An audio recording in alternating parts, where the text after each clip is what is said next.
Hai semuanya, kembali lagi di channel YouTube saya, Nada Azahari. Nah, pada kesempatan kali ini saya masih membahas materi video pembelajaran dari mata kuliah Sejarah Afrika, yang dimana sekarang sudah masuk ke materi kelima yang berjudul Analisis Karakteristik Masyarakat Afrika Pra-Imperialisme Eropa.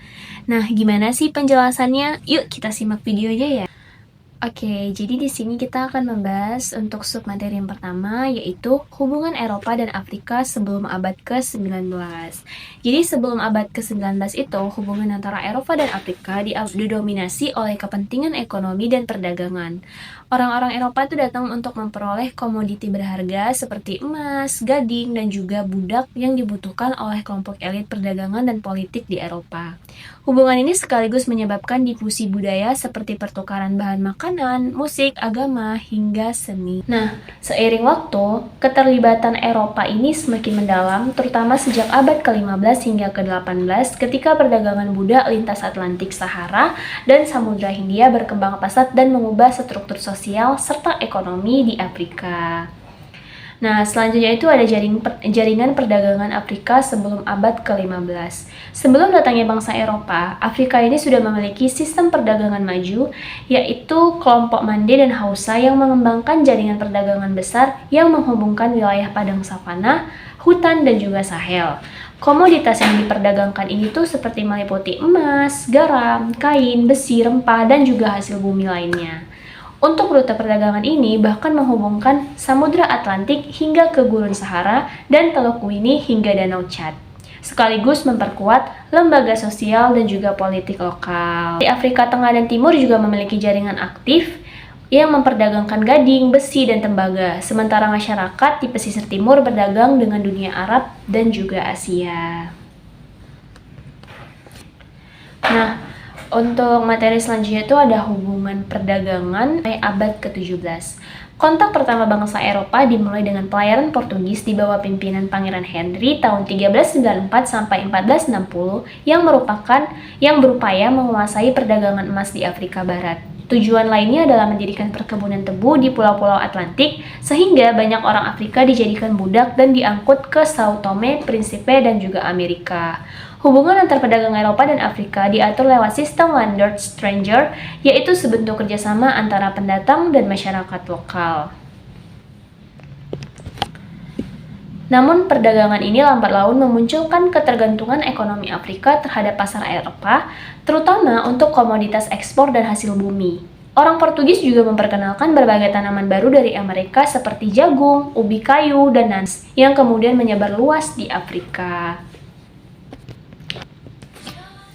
Untuk materi selanjutnya itu ada masa perdagangan budak. Nah, perbudakan di Afrika itu berkembang dalam 3 tahap. Yang pertama, perbudakan asli. Budak diperoleh lewat perang, hukuman kriminal, ataupun jual beli.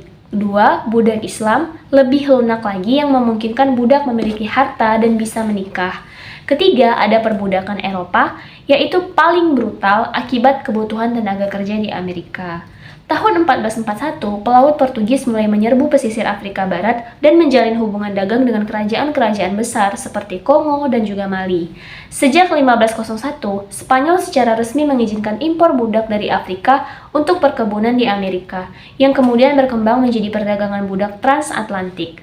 Jutaan orang Afrika dipaksa meninggalkan tanah airnya yang menimbulkan penderitaan besar dan perubahan sosial yang mendalam.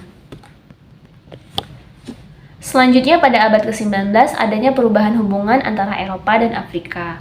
Awal abad ke-19 menjadi masa transisi penting. Perdagangan budak mulai dilarang, digantikan oleh perdagangan komoditas sah, yang pada saat sama Eropa semakin mendalami pengetahuan ilmiah dan eksplorasi Afrika, serta menyebarkan misi Kristen dan pendidikan Barat.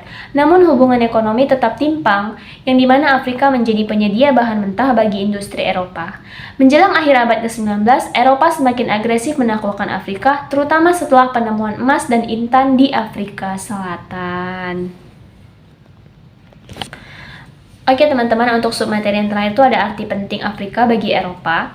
Afrika menjadi target kolonialisme karena kekayaan alamnya. Nah, setelah penjelajahan David Livingstone dan Henry Morton Stanley, Eropa menyadari potensi besar dari benua ini. Pada tahun 1920, hampir seluruh Afrika telah dibagi-bagi oleh kekuatan kolonial Eropa. Seperti contohnya, Inggris menguasai Mesir, Kenya, Nigeria, Afrika Selatan, kemudian Portugis menguasai Angola, Mozambikwe, Belgia di Kongo, dan Italia Spanyol menguasai Libya, Rio, dan lain-lain. Eropa ini menjadi sumber bahan mentah, tenaga kerja, dan wilayah strategis bagi kepentingan industri dan juga imperialisme bangsa Eropa pada masa itu. Oke teman-teman, itu tadi video penjelasan tentang analisis karakteristik perkembangan masyarakat Afrika pada masa pra-imperialisme Eropa. Nah, semoga video tadi dapat menambah wawasan dan pengetahuan kalian ya. Jangan lupa tonton untuk video-video selanjutnya. Sampai jumpa!